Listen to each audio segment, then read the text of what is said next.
Guys, today I'm going to explain to you how to do the polar project. Hey sister.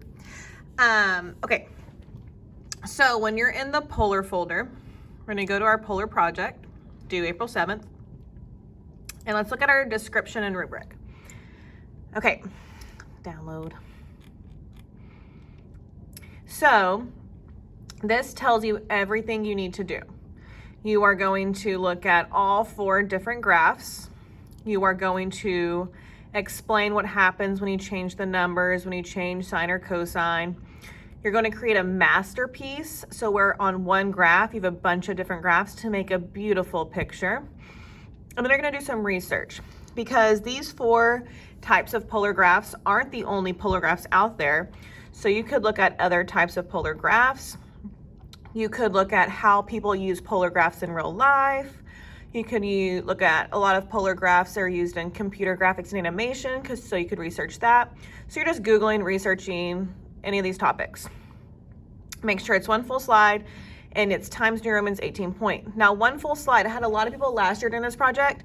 Half their slide was a picture and they had 2 sentences, and that's not a full slide, sis. So if you're gonna use a picture, that's fine, but make sure you have enough information to go with it. Okay. And then down here, I kind of broke down what each slide should have on it. And then if you keep scrolling, here's the rubric that I'm grading you off of. Okay, so you are gonna be doing all of this in Desmos and PowerPoint. So I'm gonna go to desmos.com and I wanna go to start graphing, okay? And then if you come over here to the little globe, nope, I lied. If you come over here to the little wrench, you need to change your grid to the polar grid. And then here's our polar graph. Let's see, it goes by 2s. I wanna make it go by 1. How do I make it go by 1? Do I just zoom in? Oh, you just zoom in. Okay, killing it. Okay, so now I have my polar graph. Okay, I got my PowerPoint ready. Oh, let's see, let's go back to our rubric. The first slide needs your title, your name, and your class period. So, killing it. Next slide. My next slide is the cardioid. So if I go back up here, I have the equations for cardioid, and I only need one example of her. So I'm gonna do the cardioid. And then I'm gonna type up some information about what happens to cardioid. So I'll get that ready. But let's go back to Desmos and graph it first. So this is the one where it's the same letter and it's sine and cosine. So R equals, let's use 4, that's fun. 4 plus 4, and I'm gonna do cosine. And to get theta, you start typing in the word theta, T-H-E-T-A, and it'll change it for you. Oh my gosh, cute, a cardioid. So now what you're gonna wanna do is you're gonna wanna figure out changing these A values in sine and cosine, what does it do to the graph?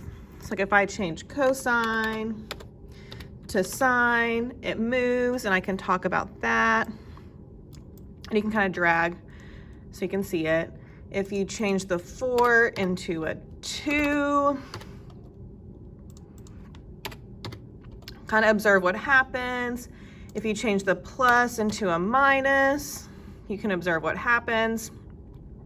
So you're just kind of doing some investigation because that's what you're gonna type in over here. What changing all those numbers do? So let's type in like, let me type.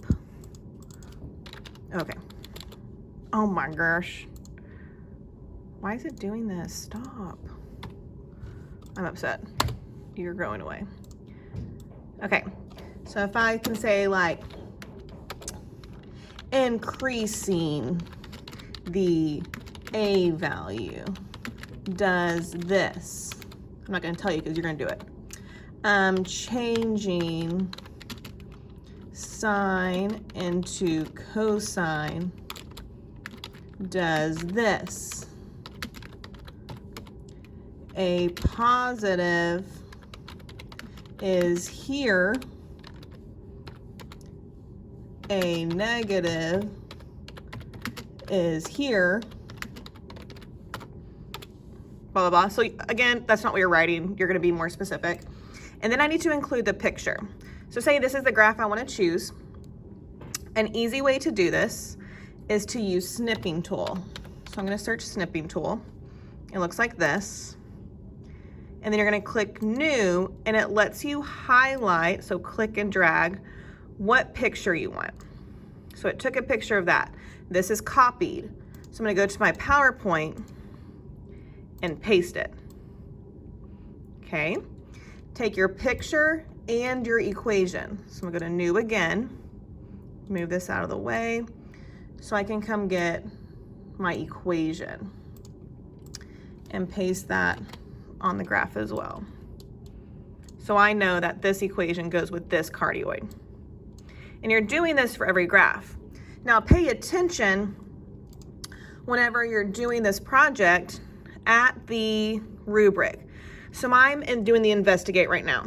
If I want a full 60 points, I have to investigate the correct number of graphs. So do all 4 graphs. Describe changing A and B. So did we do that? Yeah, because I changed A because cardioid only had an A. Let's see, describe the change of sine and cosine. I did that. And then use mathematical language. I didn't do that, but you will do that. Okay. The other thing let's talk about is limosone. Remember, she has 3 different types. She has the inner loop, convex, and concave. Make sure you do all of those. I know down here I said you can only do it on one, or I only put it on one slide. You can do all 3 on one slide, or you can do like 3 separate slides. 1 slide for convex, 1 slide for dimple, 1 slide for inner loop. Whatever you want to do works. Okay, then the masterpiece. So on my masterpiece, let's go to Desmos. I'm going to add another equation. Bar, cosine, 6, theta. Oh, cosine 6. What am I doing? Equals. So I'm just going to add a bunch of pictures. R equals 17 minus 9 minus 17 cosine theta. It's really hard with one hand. Ooh, fun. Let's make that smaller. Smaller. Okay, let's do one more. R equals 6 equals 9. Let's do R squared. Equals 9 sine 2 theta. Where's it at? Did I do that wrong? Why did I do that wrong? Oh, I can't do, oh, okay. Oh my gosh, I'm so glad I did that. So it looks like it's not able to do lemniscate. So you can't do a squared. So instead, I'm going to square root this side. Let's pull this up. Square root all of this. It won't let me say R squared equals. Oh my gosh, yeah, okay, there it is. Cute. Okay, so this will be my masterpiece because the masterpiece, you make one graph of at least 4 graphs. Title your masterpiece, include the equations and the graph, blah, blah, blah. So what I would do is take my snipping tool, snip the picture, so I got the picture, and put it on your PowerPoint, and then do it again, and make sure you get all the equations. And when you get the equations, you need to include the color, so I know that which color goes with which graph. So don't get just the equations themselves, because in the rubric for the masterpiece, I should be able to see which equation goes to which graph to get the full 20 points. Okay. And then the research, y'all can do that yourselves. And all this will be graded on Schoology. I don't think you should have any questions. Okay, have fun doing the polar project. Bye-bye.